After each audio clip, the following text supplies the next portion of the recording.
So topic for today is computer softwares. So do you know what is the meaning of the term software?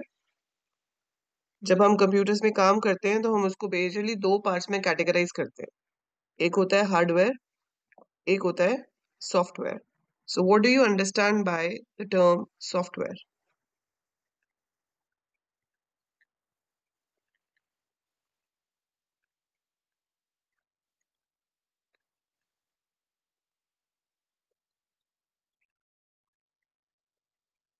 जैसे हम hardware को define करते हैं कि hardware क्या होता है, tangible things in the computer, right, जिनको आप टच कर सकते हैं, फील कर सकते हैं. Those are said to be computer hardware, है ना. जो सॉफ्टवेयर है वो इनटेंजिबल होता है. इनटेंजिबल मतलब जो आपको दिखता नहीं है डायरेक्टली, मतलब आप उसको टच नहीं कर सकते, आप उसको पिक नहीं कर सकते. It can not be weighted. ऐसा नहीं होता कि हम कहें कि 1 किलो का सॉफ्टवेयर है. 1 किलो बाइट का हो सकता है, 1 गीगा बाइट का हो सकता है, but otherwise we cannot measure it, right? So that is a software. So software की definition क्या होती है? It's an application program which is used to, or it is just a program. It is a set of programs that is used to execute something. ठीक है? तो आपके पास एक set of programs हैं जिसकी help से हम कोई भी एक task accomplish करते हैं. ठीक है? So we accomplish something with the help of code. Programs, software. ठीक है, उस चीज को हम सॉफ्टवेयर कहते हैं सिंपल वर्ड्स में, राइट. सो सॉफ्टवेयर क्या होता है? It is a set of programs used to accomplish a task. That is said to be computer software. It cannot be touched since it is intangible. ये word याद रखना जरूरी है, intangible, क्योंकि MCQ में पूछ सकते हैं कि which of the following are the properties of a software, या हार्डवेयर सॉफ्टवेयर में से कौन सा वाला टेंजिबल है. तो वो पता होना हमें जरूरी है. ठीक है. अब कंप्यूटर सॉफ्टवेयर दो तरह के होते हैं मेजरली. एक होते हैं आपके पास सिस्टम सॉफ्टवेयर, और एक होते हैं आपके पास एप्लीकेशन सॉफ्टवेयर. गुड मॉर्निंग बेटा. So we have system software and we have application software. अब इसमें क्या होता है? देखो, सिस्टम सॉफ्टवेयर वो है जो आपके सिस्टम को वर्किंग करने में मदद करता है. ठीक है, जिसकी वजह से हमारा सिस्टम प्रॉपरली काम करता है, उसको हम सिस्टम सॉफ्टवेयर कहते हैं. एंड एप्लीकेशन सॉफ्टवेयर जो एक स्पेसिफिक एप्लीकेशन के लिए यूज होता है. So system software is responsible for the overall working of the computer. They ensure smooth operations in computer. Without a system software, your system cannot work, है ना. अगर system software है ही नहीं मेरे पास, तो मेरा computer काम ही नहीं कर सकता. So without a system software, my computer cannot work. काम ही नहीं कर सकता. Application software क्या होता है? It is a set of programs which is used to accomplish a particular task. It is a set of programs used to accomplish or complete a specific task. Like अगर आपको presentation बनानी है तो आपको power point चाहिए, है ना. अगर आपको कोई वेबसाइट खोलनी है तो आपको कोई वेब ब्राउजर चाहिए. So you need a particular software for a particular application कि मुझे ये काम करना है, तो मुझे ये चीज चाहिए है. ठीक है, तो उसे हम एप्लीकेशन सॉफ्टवेयर कहते हैं, जो कि फिर से दो तरह का होता है. तो अभी तो पहले आपको ये समझ में आ गया कि सिस्टम सॉफ्टवेयर और एप्लीकेशन सॉफ्टवेयर दो कैटेगरीज होती है कंप्यूटर सॉफ्टवेयर की. अब मैं इसकी फर्दर क्लासिफिकेशन आपको बताऊंगी. So first thing you have to understand is कि सॉफ्टवेयर वो चीज है जो हम टच नहीं कर सकते. ठीक है, वी कैन ओनली फील कि it is there, it's working. It can be in a CD, it can be in a pen drive, it is there in your hard disk. ठीक है, और वो फर्दर डिवाइड होता है system software और application software की form में. So we further divided as a system software as well as application software. So when you divided as a system and application software, उसकी फिर से फर्दर क्लासिफिकेशंस आ जाएंगे, और वो फर्दर क्लासिफिकेशंस क्या होंगी? सिस्टम सॉफ्टवेयर में आपके पास फर्दर क्लासिफिकेशन होती है। सबसे पहली चीज ऑपरेटिंग सिस्टम। तो सिस्टम सॉफ्टवेयर के अंदर हमारे पास आ जाता है ऑपरेटिंग सिस्टम, ठीक है।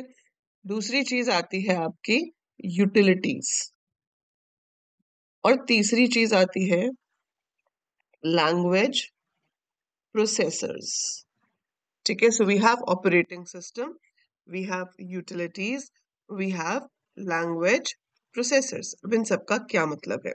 So operating system is the interface between the user and the computer hardware.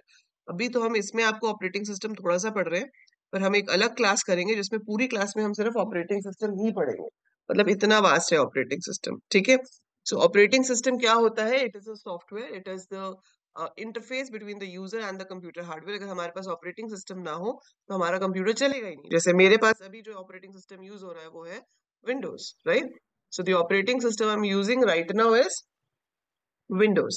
So आप यूज कर रहे हो, इसके अलावा अगर आप मैकबुक यूज कर रहे हो तो आपके पास iOS होगा, आपके पास एंड्रॉइड वाले लैपटॉप्स भी आते हैं, आपके पास लिनक्स ऑपरेटिंग सिस्टम भी है, वो भी यूज कर सकते हैं, यूनिक्स होता है, डॉस होता है। सो बहुत सारे ऑपरेटिंग सिस्टम्स हैं जिनका हम इस्तेमाल कर सकते हैं, right? So operating system is basically a software which is used to help you to interact with the computer hardware, जिसकी हेल्प से आप उसके साथ काम करते हो। फिर आ जाती है यूटिलिटीज। ये ऑपरेटिंग सिस्टम को मदद करती हैं अच्छे से काम करने में। जैसे कि आपके पास आ गया एंटीवायरस सॉफ्टवेयर, है ना।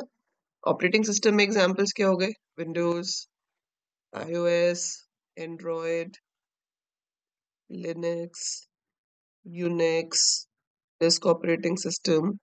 और यूटिलिटीज के एग्जांपल हो गए एंटीवायरस सॉफ्टवेयर। एंटीवायरस के अलावा और क्या होगा? डिस्क कंप्रेशन, हम डिस्क को कंप्रेस करते हैं। जो आपके ये विन रार वगैरह होते हैं, रार फाइल्स बनाने के लिए, है ना, डेटा कंप्रेस करने के लिए। ये सब यूटिलिटीज हैं जो आपको अलग अलग कामों के लिए हेल्प करती है, ठीक है। Then you have language processors. अब अगर मैं कोडर हूँ, device drivers are also utilities, yes, ठीक है। सो अब अगर मैं एक प्रोग्रामर हूँ और मैं पाइथन डाउनलोड करती हूँ, तो पाइथन कोई एप्लीकेशन सॉफ्टवेयर तो है नहीं, है ना। वो किसी एक एप्लीकेशन के लिए यूज नहीं हो रहा, वो तो आपको मदद कर रहा है कोडिंग करने में। सिमिलर वे वो आपका ऑपरेटिंग सिस्टम या सिस्टम सॉफ्टवेयर भी नहीं है। तो वो किस कैटेगरी में आता है? Language processor. So language processors में आपके आते हैं kits having compilers and interpreter to write and execute programs in different languages, to write and execute programs in different languages, right? सो हाँ, वो आ जाते हैं। तो इसमें आपका चाहे सी हो, सी प्लस प्लस हो, जावा हो, पाइथन हो, हर किसी के पास अपना ट्रांसलेटर होता है, ठीक है। जैसे हम जब पाइथन इंस्टॉल करते हैं तो पाइथन आईडीएल आता है, तो वो सी के लिए आपके पास अलग इंटरफेस होगा, वीएस कोड अलग है। So we have different different different interfaces for everything, ठीक है। अब इसमें आपको कुछ चीजें जो है वो समझनी है। लैंग्वेज प्रोसेसर में बहुत ही इंपॉर्टेंट टॉपिक है ये, इसके ऊपर क्वेश्चन पक्का आता है कोई ना कोई, कि ये जो प्रोग्रामिंग लैंग्वेजेस की एवोल्यूशन है, ये कैसे हुई, किस तरह से आपकी प्रोग्रामिंग लैंग्वेजेस डेवलप हुई, ठीक है। सो वो बताने से पहले मोहित क्या पूछ रहा है? यूटिलिटीज फिर से बता दो मोहित। यूटिलिटीज का मतलब है कोई भी ऐसा सॉफ्टवेयर जो आपके ऑपरेटिंग सिस्टम को हेल्प कर रहा है सही तरीके से फंक्शन करने के लिए, ठीक है। A software which is helping your operating system to function properly. For example, device drivers. आपने एक नया प्रिंटर इंस्टॉल किया है, अब ऑपरेटिंग सिस्टम को कैसे पता कि प्रिंटर को कैसे चेक करना है या उसके ऊपर ऑपरेशंस जो है वो कैसे परफॉर्म होंगे? It needs instructions for that. तो डिवाइस ड्राइवर वो इंस्ट्रक्शंस देगा, ठीक है। ऐसे ही आपके पास एंटीवायरस सॉफ्टवेयर है जो आपको प्रोटेक्ट करेगा वायरसेस से। So we have different type of utilities जो कि हमारे ऑपरेटिंग सिस्टम की फंक्शनिंग को और अच्छा बनाते हैं। Trouble shooter is also utility software, yes Udant, ठीक है, जो आपके ऑपरेटिंग सिस्टम के कामों को और स्मूथ बनाता है और बेटर बनाता है। फाइन। अब प्रोग्रामिंग लैंग्वेजेस में सबसे पहले एक ही लैंग्वेज थी, विच वाज मशीन लैंग्वेज और बाइनरी लैंग्वेज। अगर मैं इसको ब्रॉडली क्लासिफाई करूं तो ये दो लैंग्वेजेस में ही डिवाइड होता है। एक है लो लेवल लैंग्वेजेस और एक है हाई लेवल लैंग्वेजेस। सिर्फ सी प्रोग्रामिंग लैंग्वेज एक ऐसी लैंग्वेज है जिसको हम मिडिल लेवल लैंग्वेज भी कह देते हैं। जब हम सी का करेंगे, थोड़ा सा हमें सी का भी पढ़ना है फॉर द एंट्रेंस, ठीक है। एक क्वेश्चन जो हर साल आता है वो होता है सी का, who developed C language. So that महान इंसान इज डेनिस रिच्ची, जिन्होंने बनाया था। तो ये डेनिस रिच्ची वाला क्वेश्चन आपको हर साल नहीं तो हर ऑल्टरनेट ईयर तो आता ही आता है, ठीक है। चलो अभी उस पे बाद में पहुंचेंगे, अभी यहाँ आ जाते हैं कि प्रोग्रामिंग लैंग्वेज पे हमारे पास दो तरह की लैंग्वेजेस हैं, लो level language and high level language.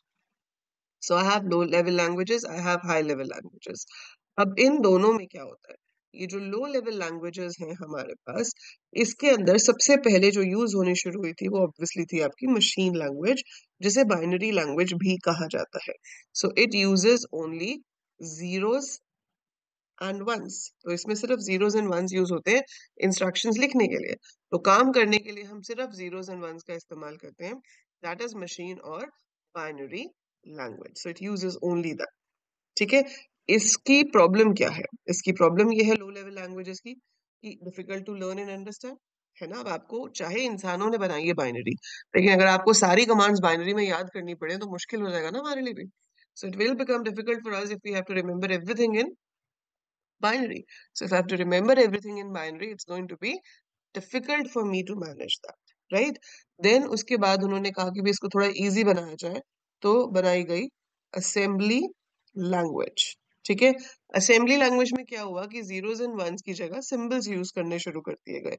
जैसे कि अगर आपको 3 और 5 को ऐड करना है तो आप ऐसे लिख सकते थे, ऐड 3 5। तो इसमें क्या यूज होना शुरू हो गया, symbolic constants to represent binary values, तो it becomes a bit easier to learn and remember, ठीक है। लेकिन अभी भी सबसे बड़ी जो प्रॉब्लम इन दोनों के साथ है, चाहे वो आपकी मशीन लैंग्वेज हो चाहे वो आपकी असेंबली लैंग्वेज हो, वो है कि ये दोनों ही मशीन डिपेंडेंट होते हैं। मशीन डिपेंडेंट होने का मतलब क्या होता है? मशीन डिपेंडेंट का मतलब है कि आपने एक तरह के कंप्यूटर पे अगर उसको बनाया है, जैसे मैंने इसको विंडोज पे बनाया, ठीक है। मैंने आपको अपना मशीन लैंग्वेज का कोड भेज दिया, जो मैंने विंडोज पे बनाया, मेरा प्रोसेसर सो एंड सो कोई था जिसको यूज करके मैंने इसको एग्जीक्यूट किया ना, मैं सेंड यू दैट कोड। आपके कंप्यूटर पे वो कोड नहीं चलेगा if you don't have the exact same hardware configuration. अगर तो बिल्कुल एक एक चीज, प्रोसेसर वही है, रैम वही है, हार्ड डिस्क का साइज वही है, हर चीज बिल्कुल सेम है हार्डवेयर स्पेसिफिकेशन में, तो वो कोड फिर भी आपके वहां पे चल जाएगा। पर अगर आपकी हार्डवेयर स्पेसिफिकेशन थोड़ी सी भी डिफरेंट है, तो आपका मशीन कोड उस मशीन पर नहीं चलेगा। So it does not work on every kind of machine, it is machine dependent. जिस मशीन के लिए बनता है उसी मशीन पे यूज होता है, not every kind of machine. और यही सबसे बड़ी एडवांटेज है हाई लेवल लैंग्वेजेस की। आप अपना पाइथन का प्रोग्राम लिखो, सी का प्रोग्राम लिखो, उसको किसी भी तरह के कंप्यूटर पे चला लो, कोई फर्क नहीं पड़ता। मैं आपको अपना पाइथन का कोड लिख के दे रही हूँ या सी लैंग्वेज का कोड लिख के दे रही हूँ, सी में फिर भी थोड़ा सा है कि भाई कई बार ऐसा होता है कि विंडोज वाला लिनक्स पे नहीं चलता, ठीक है। बट पाइथन, जावा, ये ऐसी लैंग्वेजेस हैं, इनमें कोई फर्क ही नहीं पड़ता। आप जहां मर्जी जिस मर्जी जगह पे कहो, तो हम कहते हैं कि ये हाईली प्लेटफॉर्म इंडिपेंडेंट है, कि इट डज नॉट मैटर कि हम कहाँ एग्जीक्यूट कर रहे हैं, रिजल्ट हमारे पास हमेशा सेम ही आता है और वो एग्जीक्यूट होता है। आपके पास उसका लैंग्वेज प्रोसेसर होना चाहिए बस, ठीक है। So high level languages are like English like words use होते हैं इसमें, English like words are used. For example, I write if marks greater than equal to 40 print pass. अब आप ये देख के समझ पा रहे हो ना क्या लिखा है? इट्स मोर लाइक इंग्लिश कि भाई अगर मार्क्स 40 से ज्यादा है तो प्रिंट कर दो कि बच्चा पास है, एल्स प्रिंट कर दो फेल है। सो ये जो कोड हम लिख रहे हैं, this is more like English, we can understand कि क्या आ रहा है, क्या लिखा जा रहा है। So it's easy to learn and understand. तो आप इसको इजीली लर्न कर सकते हो, अंडरस्टैंड कर सकते हो। उससे बड़ी जो बेनिफिट है वो है machine dependence, independence, machine independence, कि भाई मैंने जो लिखा है प्रोग्राम वो मेरे इस कंप्यूटर पे तो चलेगा ही, बल्कि वो दूसरे जो और कंप्यूटर्स हैं उन पे भी सही से काम करेगा. So my computer will work on my machine properly as well as other operating systems and other configurations as well. So अगर ऐसा हो सकता है तो उसे हम मशीन इंडिपेंडेंट लैंग्वेज कहते हैं. जितनी भी लैंग्वेजेस हैं आपके पास आज की डेट में, सी हो गई, सी प्लस प्लस है, जावा है, पाइथन है, सब मशीन इंडिपेंडेंट लैंग्वेज है. कुछ हाईली पोर्टेबल होती है, हाईली पोर्टेबल मतलब हर तरह की मशीन पे काम कर जाएंगी. कुछ में होता है कि मशीन इंडिपेंडेंट तो है लेकिन they might create problem in certain kind of machines. ठीक है, so that's your high level language. So we have low level language, high level language. यहां तक क्लियर है सबको? यहां तक सबको क्लियर है? ओके, सो ये आप लोगों को क्लियर हो गया. प्रोग्रामिंग लैंग्वेजेस दो तरह की हैं, लो level language, high level language. अब हमने ये कहा कि कंप्यूटर को सिर्फ एक लैंग्वेज समझ आती है, वो है मशीन और बाइनरी लैंग्वेज. ठीक है, computer understands only binary language. So जहां पर किसी ट्रांसलेशन की जरूरत नहीं पड़ेगी, नो ट्रांसलेशन रिक्वायर्ड, वो क्या होगी आपकी बाइनरी लैंग्वेज. बाइनरी लैंग्वेज में कोई ट्रांसलेशन की जरूरत नहीं है क्योंकि कंप्यूटर को सीधे बाइनरी समझ आती है. Computer understand zeros and ones और हमने कोड ही 0 1 में लिखा है, तो आपका कोई ट्रांसलेशन टाइम नहीं है. इट्स एग्जीक्यूशन इज फास्टर क्योंकि सिस्टम को कुछ ट्रांसलेट ही नहीं करना, आप सीधे उसको एग्जीक्यूट कर सकते हो. So we can directly execute it. So no translation required. ठीक है, दैट्स योर बाइनरी लैंग्वेज. फिर उसके बाद आती है असेंबली लैंग्वेज. अब देखो, चाहे आपने उसमें सिंबॉलिक कोड्स यूज कर लिए, पर वो सिंबॉलिक कोड्स कंप्यूटर को तो समझ में नहीं आ रहे ना. तो उन सिंबॉलिक कोड्स को हम क्या कहते हैं? निमोनिक्स. इसमें एन एम जो है वो साइलेंट है, so it is called mnemonics. Mnemonics का मतलब है कि सिंबॉलिक वर्ड्स और symbolic codes given to the instructions. तो वो जो आपने दिए हैं उनको हम निमोनिक्स कहते हैं. दैट इज असेंबली लैंग्वेज के अंदर यूज होते हैं. अब असेंबली लैंग्वेज कंप्यूटर को तो सीधे समझ में नहीं आएगी, तो क्या होगा? जो आप प्रोग्राम लिखते हो असेंबली लैंग्वेज का, so assembly language code goes through a translator and that name of the translator is assembler. So assembler generate करता है machine code और वो machine code further computer execute करता है. ठीक है, so assembly language code goes to the assembler. Assembler generates the machine code. आप चाहे हाई लैंग्वेजेस को ट्रांसलेट करो, चाहे आप असेंबली लैंग्वेज को करो, जिस कोड को कन्वर्ट किया जाता है उसे सोर्स कोड कहते हैं. तो जो आपका ओरिजिनल प्रोग्राम है, जो आपका असेंबली लैंग्वेज का कोड है या हाई लेवल लैंग्वेज का कोड है, तो जो हमने ओरिजिनल कोड लिखा है, जो मेरा प्रोग्राम है, that is said to be source code. ठीक है, उसको हम क्या कहते हैं? Source code. फिर वो सोर्स कोड जाता है असेंबलर के पास और फिर जो निकल के आता है वो होता है मशीन कोड या फिर object code. So we call it machine code और object code. You can say any of these two names, right? So that's the names which you have to remember. ये टर्म याद रखनी है आपको. Source code क्या होता है, object code क्या होता है, असेंबलर क्या होता है. ठीक है, so assembler will convert your assembly language program into the machine code. अब हम आते हैं हाई लेवल लैंग्वेजेस में. तो हाई लेवल लैंग्वेजेस में भी वही है कि भाई हाई लेवल लैंग्वेज का जो प्रोग्राम है वो high level language code will go through a translator and it will generate the machine code. तो जो कोड जा रहा है वो सोर्स कोड है, जो बाहर आ रहा है वो ऑब्जेक्ट कोड है. पर यहाँ पर आपका ट्रांसलेटर ही दो तरह का हो गया. आपके पास ऑप्शन है, you can use N interpreter और अ compiler. So compiler and interpreter are the two types of translators which are used to translate a language, high level language into a machine language. ठीक है, दोनों का काम तो same ही है, पर करने का तरीका डिफरेंट है. ठीक है, फॉर एग्जाम्पल कि जो सी है, सी प्लस प्लस है, ये लोग कंपाइलर यूज करते हैं. पाइथन हो गया, बेसिक एक लैंग्वेज है, ये आपकी इंटरप्रेटर यूज करती है. जावा हो गई जो कंपाइलर और इंटरप्रेटर दोनों का कॉम्बिनेशन यूज करती है. तो different languages using different type of translators. Decide कौन करता है? जिसने लैंग्वेज बनाई है. लैंग्वेज बनी कैसे? कि आपने एक लैंग्वेज बनाई क्योंकि आपने उसका ट्रांसलेटर बनाया जो उसको मशीन लैंग्वेज में कन्वर्ट कर पा रहा है. सो जिसने लैंग्वेज बनाई है वो डिसाइड करता है कि उसको ट्रांसलेटर कैसे बनाना है. तो उसने जैसे ट्रांसलेटर बनाना चाहा वैसे बनाया, चाहे एज एन इंटरप्रेटर बनाया हो, चाहे एज अ कंपाइलर बनाया. ठीक है, सो अब कंपाइलर और इंटरप्रेटर में डिफरेंस क्या है? कंपाइलर क्या करता है? It reads the whole program at once. So it reads the whole program at once and converts it to the machine code. Whereas interpreter क्या करता है? Reads one line of code at a time and converts it to machine code. ठीक है? So reads the whole program at once and converts it to machine code.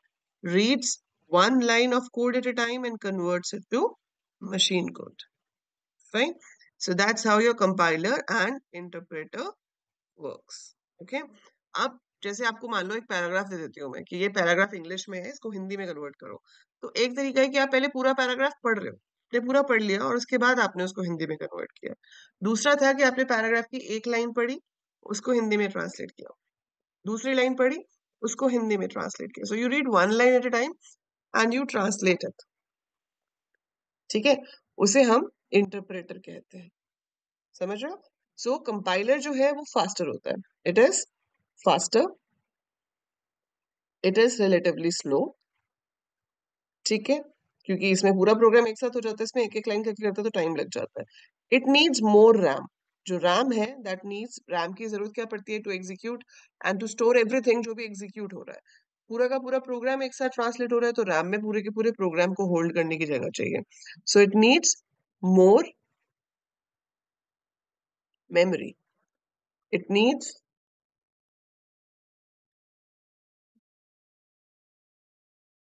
Less memory.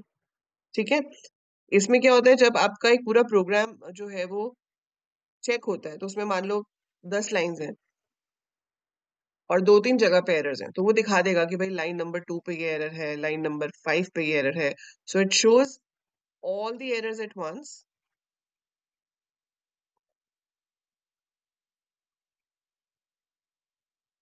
And then we can make corrections. लेकिन इसमें ऐसा नहीं होता, इसमें जहां first error आएगा वहीं पे रुक जाएगा। तो जहां पहला एरर आया it will stop, you have to correct it and then you have to reinterpret it. So it stops as first error occurs. तो जहां पहला एरर आया वहीं पे रुक गया और बता दिया कि इस लाइन नंबर पे एरर आ गया, तो आप पहले उसको ठीक करोगे और उसके बाद दोबारा से उसको आप इंटरप्रेट करोगे। समझ आया difference between compiler and interpreter?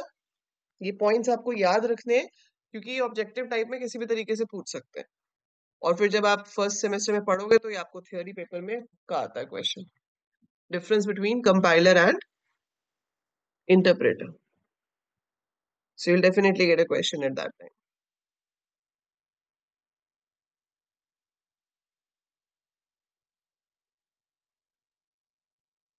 Is that clear?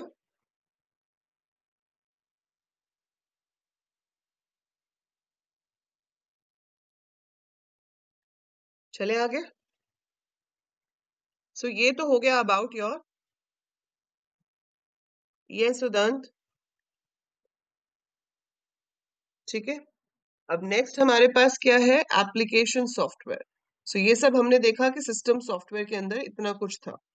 अब जब सेकेंड कैटेगरी पे आते हैं जो कि है application software, admit card paper से 10-15 दिन पहले ही आता है मोहित।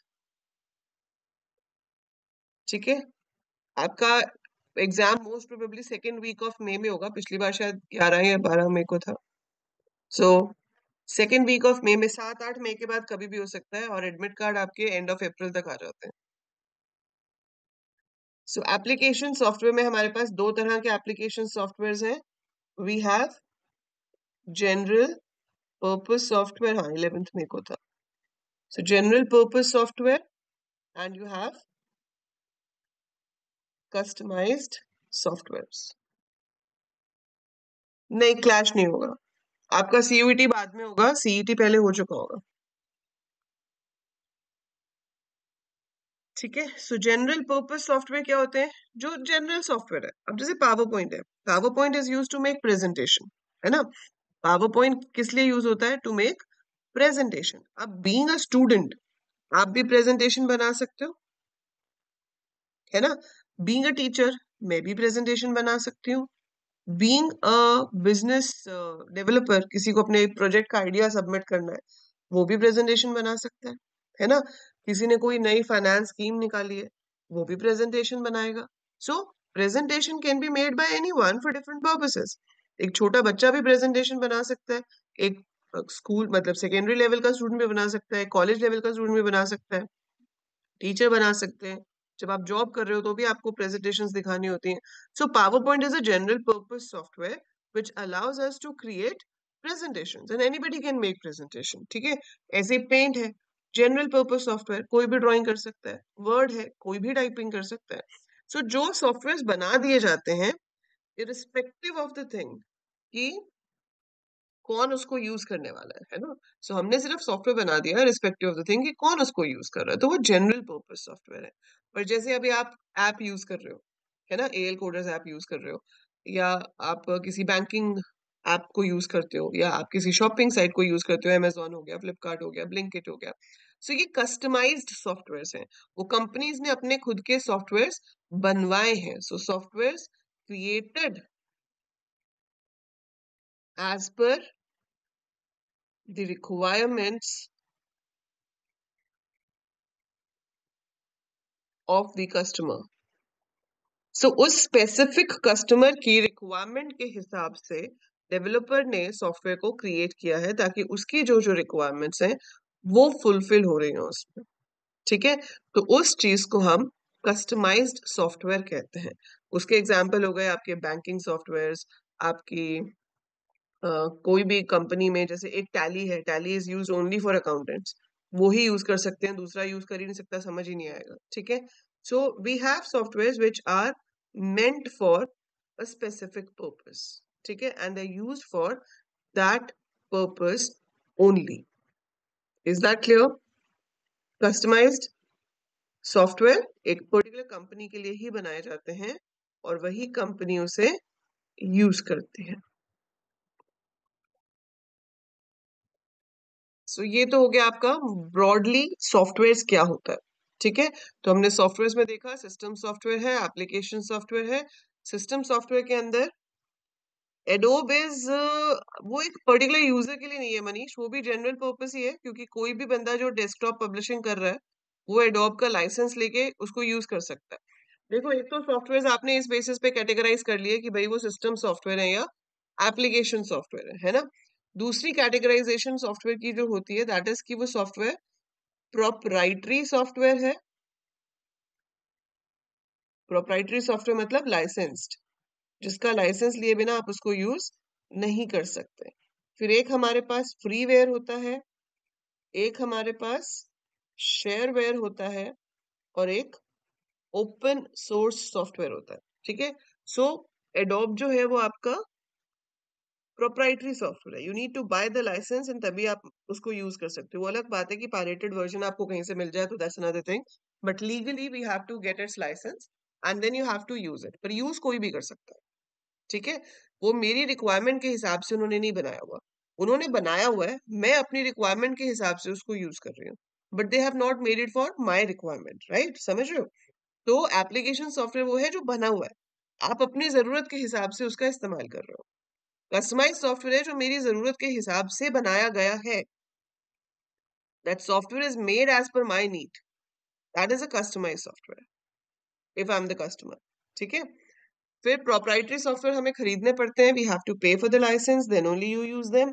फ्रीवेयर जो होता है वो क्या होता है? Freeware is free to use, it's available to download for free, available to download for free and use.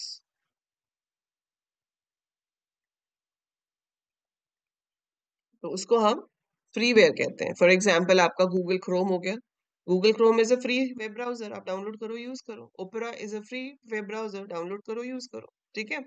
Shareware होता है जो कुछ टाइम तक फ्री होता है, जैसे मोस्टली एंटीवायरस सॉफ्टवेयर कि आपको 15 दिन का फ्री दे दिया, ठीक है, उसके बाद कहेंगे कि पैसे दो। So shareware is that is available for free for certain time and after that time we need to pay for it, so that is called shareware. Open source तो ऐसे सॉफ्टवेयर होते हैं जो सॉफ्टवेयर भी फ्री में मिल रहा है, उसका कोड भी मिल रहा है, सो इतना ही नहीं कि वो आपको सिर्फ सॉफ्टवेयर दे रहे हैं, वो आपको उसका कोड भी दे रहे हैं. So you can download the code also if you want. So हम उसका सॉफ्टवेयर के साथ साथ कोड भी फ्रीली अवेलेबल है. So software along with its code can also be downloaded for free. तो आप इसको मॉडिफाई कर सकते हो, रीयूज कर सकते हो, आगे किसी को दे सकते हो. For example MySQL, Linux, Python भी ओपन सोर्स है. ब्राउजर्स में आपका फायरफॉक्स जो है वो ओपन सोर्स है, मोजिला फायरफॉक्स. ऑपरेटिंग सिस्टम्स में आपका वो बॉस भारतीय operating system software, that is also open source. Open source software को हम बेटा वर्जन भी कहते हैं. ठीक है. सो बेटा वर्जन का मतलब क्या है? What do we mean by the term beta version? कि उसका हमारा पूरा सॉफ्टवेयर अभी जो है वो डेवलपमेंट में है, उसकी डेवलपमेंट चलती रहेगी साथ साथ. ठीक है. और आपको उसका कोड नेट पे अवेलेबल है. आप चाहो तो उसमें अपने चेंजेस करके कम्युनिटी में सबमिट कर सकते हो. फिर वो कम्युनिटी देखती है कि वो चेंजेस जो आपने किए हैं वो एक्सेप्टेबल है या नहीं. And if they are acceptable it might be release in the next version of the software. Yes Swati. Yes Swati.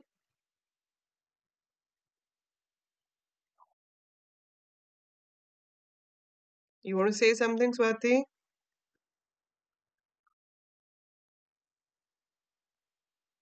Swati की आवाज साफ नहीं आ रही.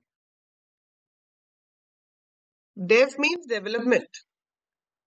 The term dev means development. जैसे हम वेब डेव कहते हैं, दैट इज वेब डेवलपमेंट.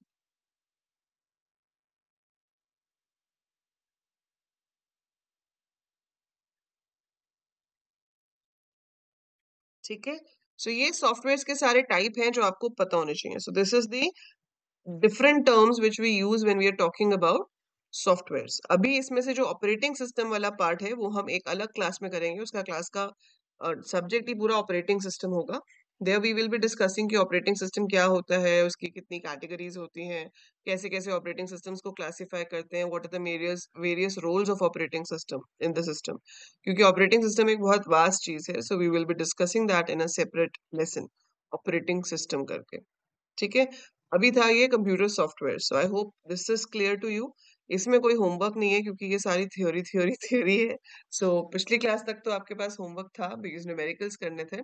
इसमें आप सिर्फ इस थ्योरी को गो थ्रू करोगे. And let's have a quiz on Friday. Online quiz रख लें फ्राइडे को एक. जितना अभी तक हमने करा है, जितना थर्सडे तक होगा, मतलब कल की क्लास भी जो हो जाएगी.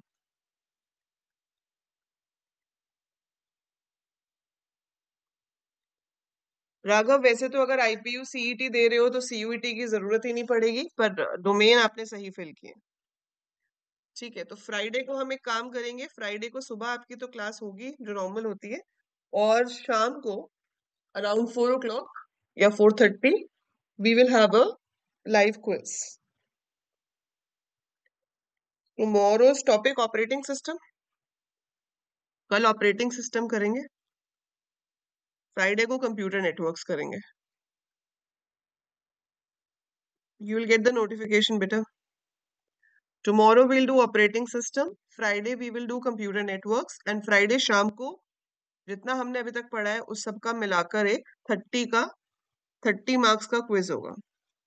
दो क्विज रख लेंगे. एक पहले रखेंगे कंप्यूटर अवेयरनेस का 30 मार्क्स का, और एक 30 मार्क्स का रखेंगे जीके और इंग्लिश का. ठीक है.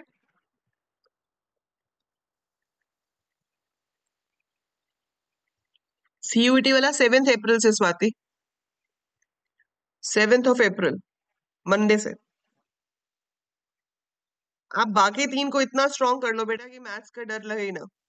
I would say that.